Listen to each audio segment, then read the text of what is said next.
If you're used to all-inclusive beach vacations and wondering if a quick getaway to Vegas is worth the hype, then this video's for you. We packed a lot into just 3 nights, staying at MGM Grand, gambling on a budget, navigating the strip like pros, and experiencing Dead & Company at the Sphere. I'll walk you through what we did, what we'd change, and the small hacks that made it way more enjoyable. Hi, I'm Asai, a travel agent specializing in luxury and all-inclusive vacations, and this video is a bit out of my norm for me. As you can tell, typically I focus on beach vacations, all-inclusive resorts, Mexico, the Caribbean, etc. But today I'm bringing you a trip report from our 3-night stay in Vegas. We just returned a couple of days ago, and I'm going to break down everything that we did, a couple little tips and tricks on the way, and exactly what we thought of, and a full review and all of our thoughts on staying at the MGM Grand and our experience at the Sphere.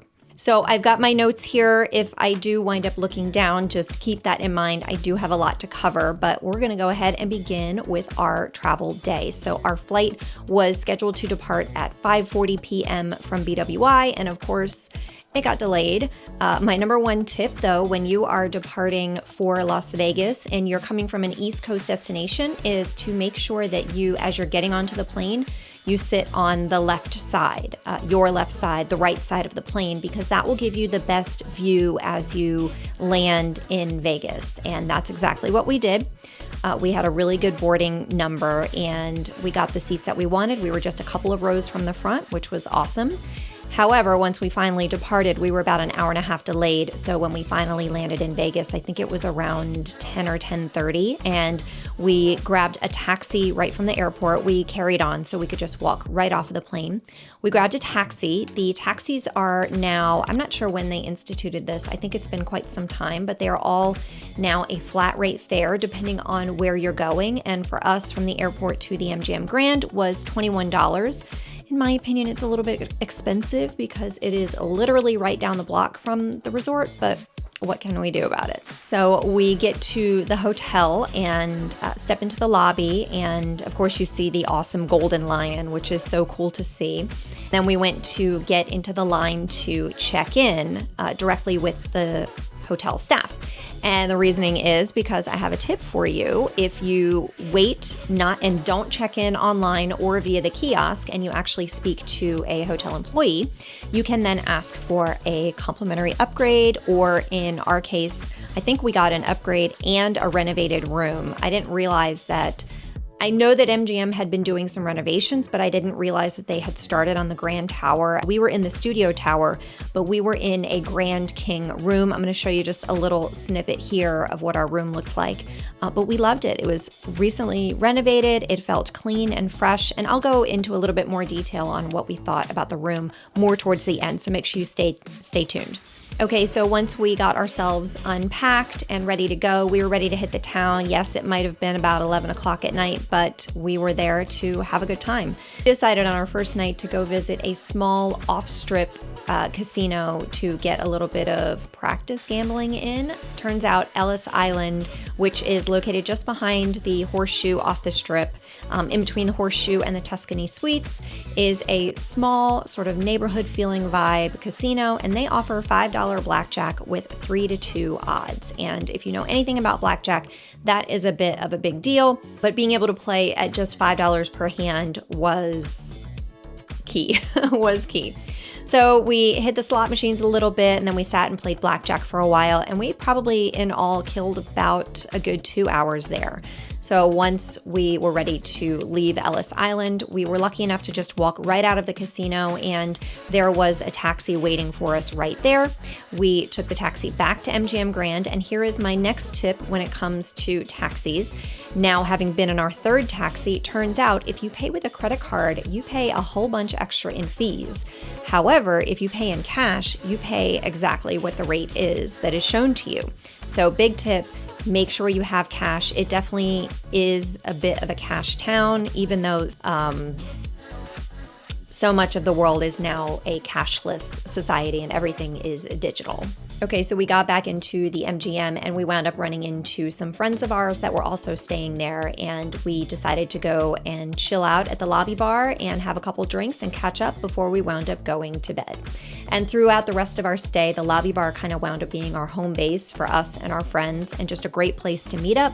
Comfy chairs, great seating, great service, and it was just in all a very comfortable experience. Okay, so day 2, we woke up, and being from the East Coast, we woke up on the early side, but also being in our 40s, we just don't sleep like we used to. So we woke up probably around 8-ish in the morning, 8:30 in the morning, and decided that we felt good enough. We were gonna go to the gym, and that's exactly what we did. So we got ourselves ready, walked over to the gym. The gym is located towards the pool complex, if you know anything about MGM, and I'll touch on the complex in a little bit.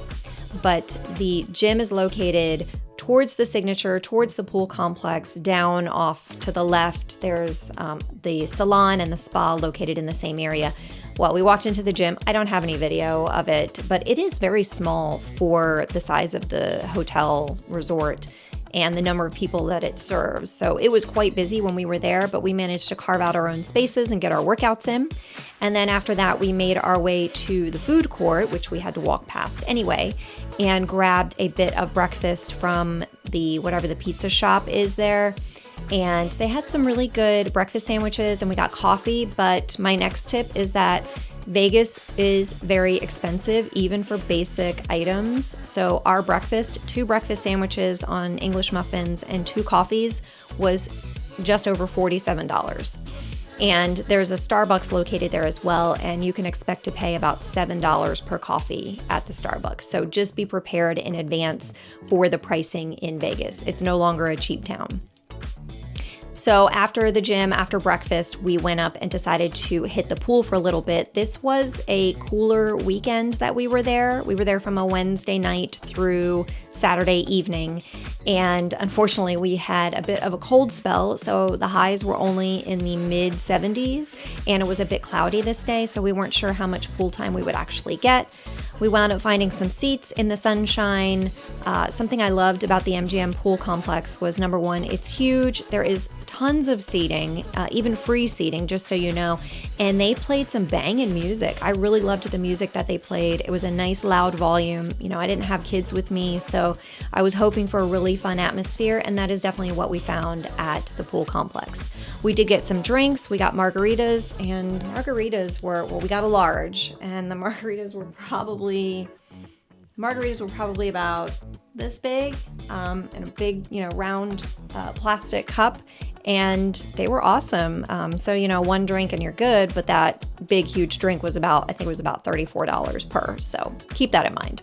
So we wound up spending a couple of hours at the pool, and the sun and clouds were a bit intermittent, and a big bit of cloud cover passed over us, and we decided to call it a day at the pool right around, I think it was like 1:30 in the afternoon. And we decided to throw some clothes on and go out and do a bit of walking and see if we could find some lunch. And we walked over across to New York, and just walked outside. And then next door is we walked north. So next door to that is Park MGM. And we walked into Park MGM because it happens to be connected to Aria. And we had a specific reason for going to Aria that I'll touch on in just a second. But as you make your way through Park MGM, it's just a couple of minute walk. They are actually connected, Park MGM and Aria, and 2 totally different vibes. Park MGM is sort of like a French-Italian, Mediterranean-ish vibe, and then Aria is just sleek and new and fresh and bright and modern and open. But the whole reason that we decided to go to Aria is, if you're planning on going to Vegas, here is my next tip. Make sure you download all of the Play Studios My Vegas rewards apps on your phone, or if you have a compatible tablet or something like that. And you can basically play these slot, bingo, blackjack, a couple of different games. I think I played 6 in all. And you can earn reward points that you can transfer into real rewards. Sometimes you can use them for complimentary nights. Unfortunately, the dates didn't work for the nights that we were going to be there. But you can also get things like restaurant discounts, which is why we were headed to Aria, because we had a $20 discount off of a $40 purchase at Moneyline Pizza. And that pizza was probably some of the best pizza I've ever had. The actual restaurant was not open because it was only about 2:30 or so at this time. But we got between my husband and myself, we got 3 slices and 2 drinks, and we wound up paying a total of $30 for all of that, being able to utilize our discount.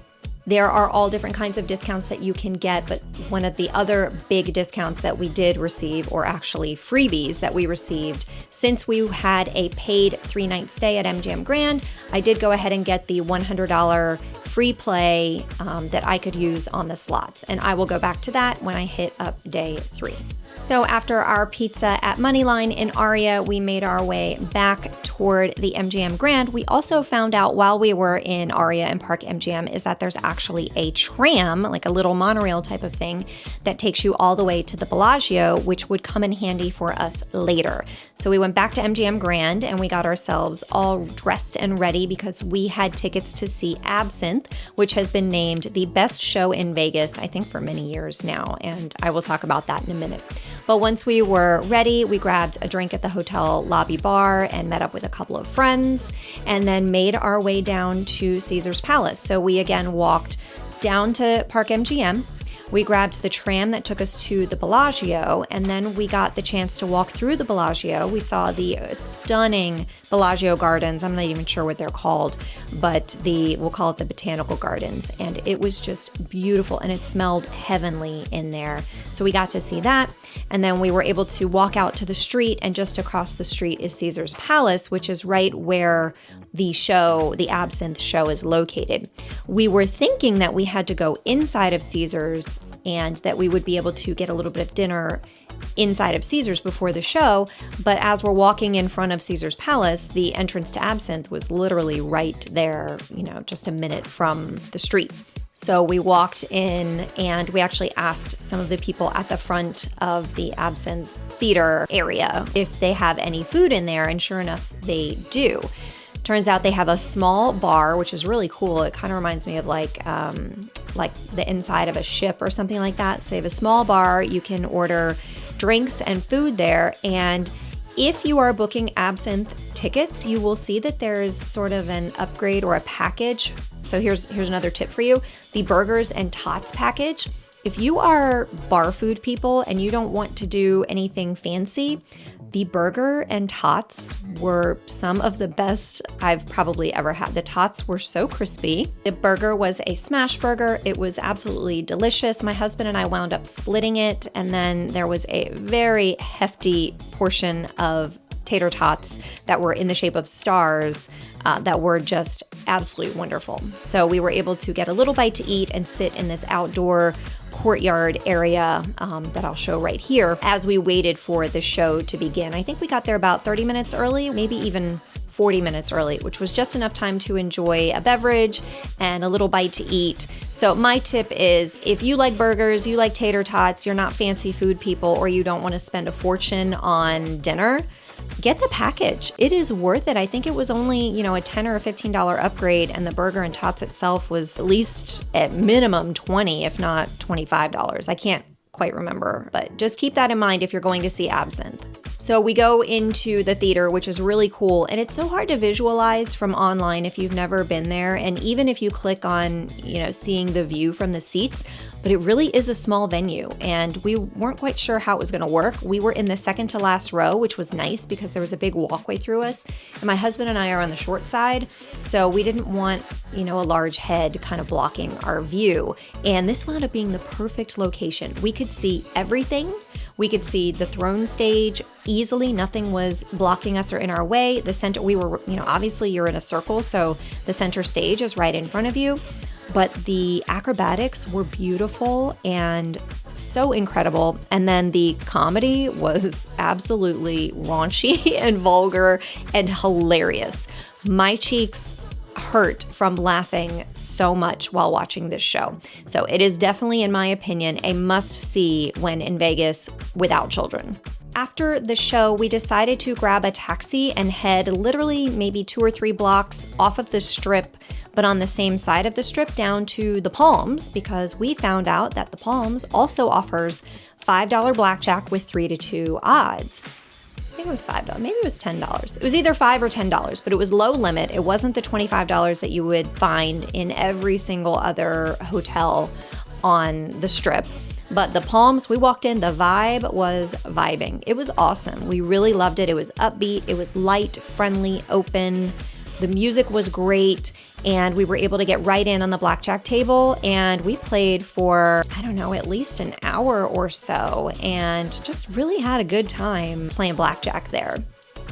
Once we were finished at the Palms, we grabbed a taxi back to MGM Grand, paid that cash again, and then, as usual, met up with a few friends in the lobby bar. Some of them had gone to see Dead & Company that night. This was Thursday night. We only had tickets to the Friday night show, so we caught up with them and asked how everything was. And then we wound up going to bed. Day 2, we woke up. Things were a little bit fuzzy from the night before, but when in Vegas. So we got up on the later side and wound up going down to Starbucks to grab some coffee, ran into a couple of our friends and chatted with them a bit. And then my husband and I decided that we wanted to go over to Park MGM because when we walked in the day before, they have this whole huge food hall called Italy, and like Italy, but Italy. And there's all these different stations or stalls that have different food options, sandwiches, fresh made pasta, there's desserts, there were meatballs, all different kinds of things, sort of like a really fancy and delicious food court. So we settled on some of the house-made pasta, grabbed a glass of wine. So it was a bit of an expensive lunch, but it was absolutely worth every penny because it was so good. And one tip here is if you are looking for a hotel to stay in Vegas and you're not a fan of smoking, because it still is incredibly prevalent there, Park MGM is the only non-smoking hotel and casino on the Strip, so make sure you keep that in mind. Once we finished at Park MGM, we went back to MGM Grand and decided to use my $100 in free play at the slot machines, and my husband ditched me and went and played some blackjack. He was able to find a $10 table. It was still early in the day. It was before noon, I think, that we were doing this, or maybe it was around noon. And so he was playing the $10 limits at blackjack. Not as good of odds at just 6-5. Again, if you know anything about blackjack, I'm not even going to talk about that here, but know what you're playing before you play it. He was having fun. So I went and took my $100 in free play, wound up turning it into $120, and then put a little bit more money into the machine and came out with another $240. So it was a great day of gambling. Don't worry, it doesn't stay that way.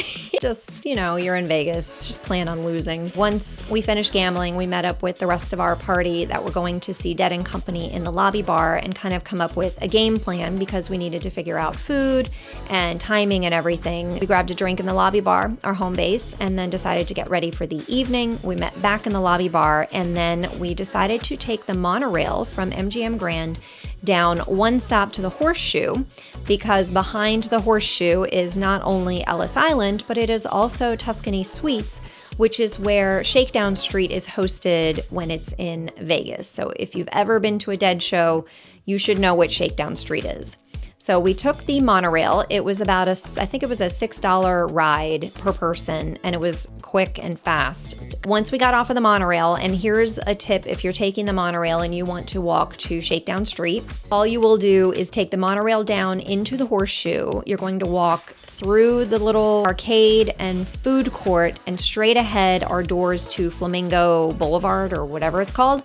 Go out those doors and hang a right, and then you'll take the sidewalk straight down to Tuscany. It's maybe an 8 or 10 minute walk. Once we got into the Tuscany, the main, I would call it the lobby bar, had music going, drinks were flowing, and then to actually get to the Shakedown Street experience, you have to go outside into one of their parking lots that they have turned into all of the vendor tents. I think there's 3 or 4 aisles of vendor tents.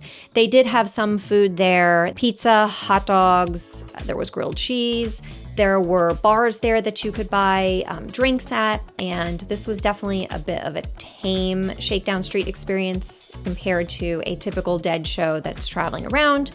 We grabbed a little bit of food there and had a few drinks. In my opinion, we were there longer than I preferred to be. I think we were there at least 2 or 2.5 hours before the show, and I could have probably done with maybe 1 hour there, and I definitely would have gotten food somewhere else. So don't plan on having excellent food at Tuscany, but it's a fun experience. And if you want to get yourself a unique Dead & Company or Grateful Dead t-shirt or, memorabilia item, it is the place to go. Once we were finished at the Tuscany and it was time to go to the concert was at 7:30, we decided to leave around either 6 or 6:30, and we decided to walk, and it is about a 20, maybe 25 minute walk. It looks closer than it really is because you can see the Sphere from the Tuscany, but it's a good solid 20-minute walk. And like I mentioned, the weather was colder, and it really chilled down on this day. So I was quite chilly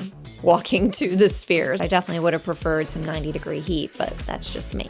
Once we got to the Sphere, they directed us. Unfortunately, we had to go to the north side entrance. We had general admission floor seats, and that was our entrance. We got right in. They gave us wristbands, and they were very strict about the wristbands. You gotta make sure you have your wrist up when you're walking into the general admission area. There I did see some people trying to sneak in, so it's a good thing. But the whole experience is unbelievable. This was our first time to the Sphere. They had plentiful bathrooms. They had a great bar with all kinds of options, although we did get upsold sneakily without even being asked to get the souvenir cup, which I'm okay with that because now I got to bring it home. But then we walked out onto the floor and saw the Sphere, and it's just absolutely incredible. And I'm going to show you some of what the visuals look like. I've never seen anything like it, and the videos just don't compare to being there in person. So my tip for you is if you're going to Vegas and you're not seeing a show at the Sphere, they actually have daytime shows. One is called Postcards from Earth, and I believe they show all different visuals from around the Earth. And a friend of mine was just in Vegas too, and she said that they also incorporate things like wind and scents and things like that. So even if you're just going to see that, I highly recommend it because there's nothing else like it. So with our floor seats, one tip is your neck is gonna hurt. Your neck is gonna hurt because you're constantly looking up. There's so much to see at all times, and the technology is just unbelievable. I've never seen anything like it. Things like a live feed that's also integrated into what a visual looks like. And I know that doesn't explain anything, but think about like a live heat map made up of dancing bears, if you're a Dead fan, but it's a live feed of John Mayer playing the guitar at the same time, and it's all on the Sphere. It's wild. It's absolutely wild and incredible. And I'm so glad that we got the chance to see a show there. So once the show was over, it was time to leave the Sphere. And my one tip for you is if you can, find a way to take the walkway from the Sphere into the Venetian. Somehow we missed it and we were walking on the street. Number one, it was freezing. And number two, there were just a lot of people there. And then we could see the people walking on the walkway, and it just wasn't quite as busy. So I'm not sure how we missed that, but we did. So definitely somehow look for the walkway to the Venetian. So from the Sphere, we walked towards the Venetian. We were trying to get inside of the Venetian. However, we needed to take one of our friends home, so we grabbed a ride and made it back to MGM Grand. We decided to grab some dinner, and we went to Wolfgang Puck, and they were still open. It was like midnight at this point, but they were still open, so we grabbed a couple drinks. We got some burgers and some pork belly. The burgers were just okay. They were a bit too sweet for me. They had barbecue sauce all over them, but the pork belly was delicious. And after that, we sat in the lobby bar for a drink, and then I was done. I went to bed, but we had an awesome, awesome night. So day 3, we woke up early-ish again and decided to get up, tried to find some coffee. The lines were insane everywhere. So once we woke up, we packed up all of our things. It was checkout day, and then we decided to actually wander back over to Park MGM with some friends of ours and go back to the Italy because it was just so good. I got the exact same thing. My husband got something different, but he said it was just as delicious. And I swapped my coffee for a glass of wine again because why not? And then after Italy, we walked back over to the MGM Grand. It's maybe a 10-minute walk at max, and it's just because there's a lot of people on the street. But we got back to the MGM Grand, did a little bit more gambling, and then it was time to check out and go home. So we had left our luggage with the Bell Services, which was awesome, very convenient, no problems there. And then we grabbed our taxi, went to the airport, and we were off. Time for our full review, and first I'm going to talk about how we landed on the MGM Grand. And the reason that we landed there is, number one, a bunch of our friends had decided to stay at MGM Grand. Initially, we looked at all different other hotels. We really thought about staying at the Flamingo, but they were undergoing a huge pool renovation, and it was expected to be in the 90s, so we were hoping to have a couple pool days, which we didn't. And we definitely didn't want that pool to be under construction during our stay. So we didn't do the Flamingo, and we looked at a few other options. We looked at the Cromwell. We were seriously interested in that, and then found out that the pool wasn't even open, but Fridays and Saturdays or something like that. So we wound up just booking at the MGM Grand, and I'm really glad that we did. We did like it, and I'll start with the rooms. We were in a beautifully renovated room. The carpets were nice and plush and fresh. We were in a king, and the bed was so comfortable.